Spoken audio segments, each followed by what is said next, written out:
STV news आवाज़ बुलंदियों तक। खबर आजमगढ़ जनपद से। आजमगढ़ में मॉक ड्रिल से टली मुसीबत की आशंका। आपदा के लिए प्रशासन का बड़ा अभ्यास।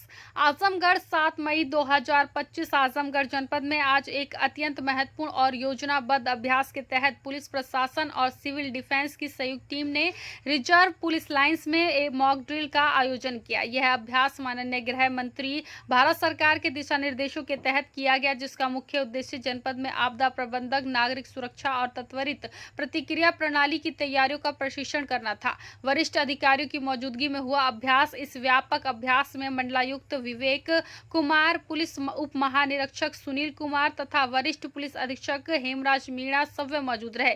इसके साथ साथ पुलिस विभाग, प्रशासन, स्वास्थ्य विभाग, सिविल डिफेंस, एनसीसी, आपूर्ति विभाग एवं अन्य एजेंसियों की सक्रिय भागीदारी रही। अभ्यास के प्रमुख पहलू: मॉक ड्रिल के दौरान पुलिस, एम्बुलेंस, अग्निशमन और अन्य आपदा सेवाओं की मुस्तैदी का प्रदर्शन किया गया। यह पूरी प्रक्रिया पूरी तरह सुनियोजित थी और आम जन जीवन बाधित न हो, इसका विशेष ध्यान रखा गया। अभ्यास के माध्यम से विभिन्न विभागों के बीच समन्वय, संसाधनों की तत्परता और नागरिक जागरूकता को मजबूती दी गई। ब्लैकआउट अभ्यास, सतर्कता और सहयोग की मांग। मॉक ड्रिल के अंतर्गत एक विशेष ब्लैकआउट अभ्यास किया गया, जिसमें नागरिक के सहयोग की अपेक्षा की गई। जनता को जागरूक करते हुए प्रशासन ने बताया कि घर, दुकानों की लाइट और सभी बिजली उपकरण तुरंत बंद करें, खिड़कियों के पर्दे खींचें, बाहर रोशनी न जाए, वाहन एक और खड़ा कर हेडलाइट्स बंद करें, परिवार को एक स्थान पर एकत्रित कर रेडियो, मोबाइल से सरकारी निर्देश सुनते रहें,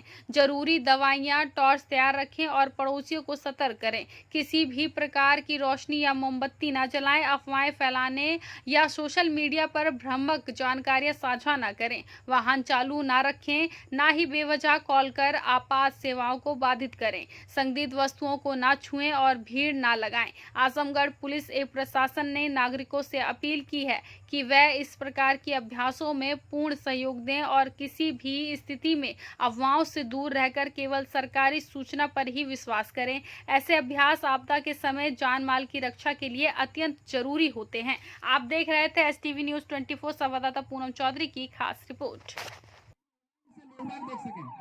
देखिए इस तरह से कितनी आसानी से आपको बुझा सकते हैं सिलेंडर की। हम लोग देखिए बुझ गई आग, तो आप घर के माध्यम से, घर की चीजों से ही आपको बुझा सकते हैं।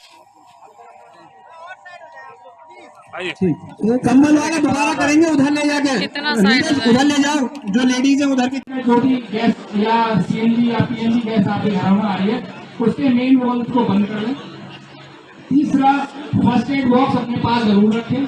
फर्स्ट एड बॉक्स में आपकी कुछ दवाइयां जो पुलिस लाइन में मॉक ड्रिल किया गया है, क्या क्या चीजों पे फोकस किया गया सर?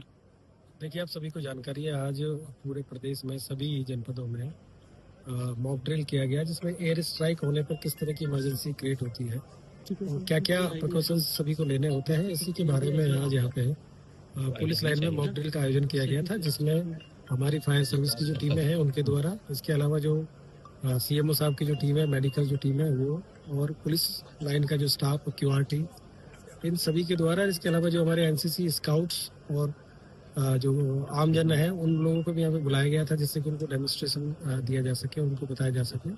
तो इस तरीके से एक डिटेल में यहाँ पे आज कार्रवाई हुई थी। और सायरन का यूज कैसे होता है, सायरन की आवाज़ कैसे आती है, किस तरीके से जो पैनिक सायरन है वो बजाया जाता है, और उसके बाद में क्या ड्रिल अडॉप्ट की जाती है, ये सारी चीज़ों को करते हुए आज पहले यहाँ पे सायरन बजाया गया, उसके बाद फिर उसके जो इमरजेंसी है उसको शो करते हुए, और पहले फायर फाइटिंग की जो व्यवस्था है वो की गई थी। इसके अलावा अगर कहीं इस तरह की जो घटना होती है तो उसमें कोई बिल्डिंग में आदमी फंस जाता है तो उसको कैसे कैजुअलिटी है उसको वहाँ से निकाल के और उसको कैसे उसको हॉस्पिटल पहुँचाया जाता है, इसकी जांच पर वो कार्रवाई की गई थी। उसके बाद में घरों में आग जलने की जो घटना हो जाती है तो उस पर किस तरीके से उसको आग बुझाई जाती है, चाहे वो गैस सिलेंडर की आग हो, चाहे वो पेट्रोल की आग हो, चाहे वो इलेक्ट्रिसिटी की आग हो, तो उसको बुझाने के जो तरीके हैं वो यहाँ पे फायर सर्विस वाले हमारे जो स्टाफ है उनके द्वारा, CFO साहब के द्वारा उसका डेमोन्स्ट्रेशन किया गया।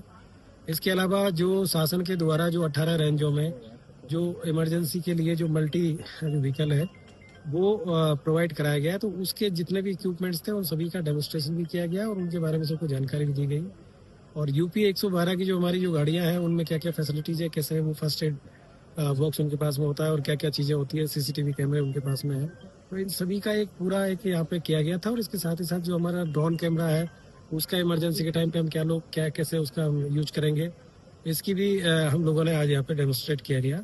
तो ये पूरी जो मॉक ड्रिल थी, ये कभी भी किसी तरह की कोई इमरजेंसी होती है तो उसमें हमारी जो प्रिपेयर्डनेस कैसी है, कोई घायल लोग हैं उनको कैसे एम्बुलेंस के माध्यम से हॉस्पिटल के लिए ले जाना है, कैसे ग्रीन कॉरिडोर बनाना है, इन सारी चीज़ों को विस्तृत मतलब तैयारी करने के साथ में ये जो मॉक ड्रिल यहाँ पे की गई थी। और इसमें आदरणीय डीआईजी महोदय, कमिश्नर साहब और प्रभारी जो डीएम साहब है वो भी यहाँ पे आए थे और आकर सभी लोगों ने यहाँ पे देखा। और एनसीसी के जो हमारे बच्चे हैं, स्काउट्स के हमारे बच्चे हैं, इन लोगों को भी यहाँ पे ट्रेन किया गया कि जरूरत पड़ने पर ये लोग कैसे सिविल डिफेंस के तौर पे सभी लोग जो काम करेंगे। और यहाँ पे बड़ी मात्रा में जो महिलाएं हैं वो भी हमारी पुलिस लाइन की महिलाएं, कुछ लोग बाहर से भी यहाँ पे आए हैं। तो उन लोगों को बताया कि घरों में किस तरीके से जो ब्लैकआउट है वो कैसे करना होता है, उसका मेजर्स क्या है। इसके अलावा जो अगर कोई इमरजेंसी होती है तो आप लोगों को किस तरीके से बिहेव करना है, अपने विंडोज को कैसे बंद करना है, अगर आगजनी होती है या कोई इस तरह की एयर स्ट्राइक होती है तो जैसे धुआं निकलता है उसको अपने आप को कैसे सेव करना है। बिल्डिंग में यदि कहीं पे कहीं एक्सप्लोजन होता है तो बिल्डिंग में किस तरीके से आप लोगों को कौन सा जो हिस्सा होता है वो इम्पोर्टेंट होता है, जहाँ पे आप छुप के और मतलब अपनी जान बचा सकते हैं। और उसके बाद में वहाँ पे जब रेस्क्यू टीम आती है तो रेस्क्यू टीम को किस तरीके से SOS जो सिग्नल है वो देना होता है। इस तरीके से सारी चीज़ों को काफ़ी मतलब बड़े विस्तार से सभी को समझाया गया और एक अभ्यास किया गया जो कि बहुत ही अच्छा रहा। सर आज ब्लैकआउट भी होना है रात में 9:30 से 9:45 तक। उसके लिए भी सबको ब्रीफ किया गया और सभी को मतलब सब लोगों को आज दिन में मैसेज भी किया गया है। सभी जो यहाँ के स्टेक होल्डर्स हैं सभी को उनसे बातचीत भी की गई है। तो 9:30 से लेके और 9:45 मतलब 9:30 से लेके 9:45 के बीच में एक ब्लैकआउट का अभ्यास भी पूरे जो जिला मुख्यालय है यहाँ पे कराया जाएगा। और उसमें सभी से यही अनुरोध है कि उस समय किसी प्रकार का कोई पैनिक न क्रिएट करें। अपने घरों की जो बत्तियां जो बहुत जरूरी नहीं है उन सभी को बंद कर दें। विशेष तौर से जो बाहर जो जली रहती हैं, पर्दे अपने बंद कर लें, खिड़कियां अपनी बंद कर लें।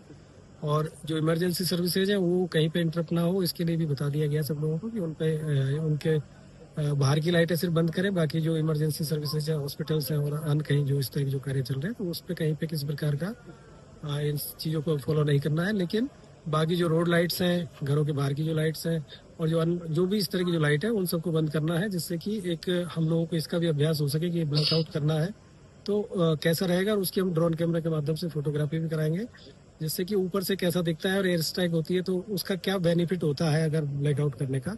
इन सारी चीज़ों का भी अध्ययन इसमें किया जाएगा। ठीक है सर।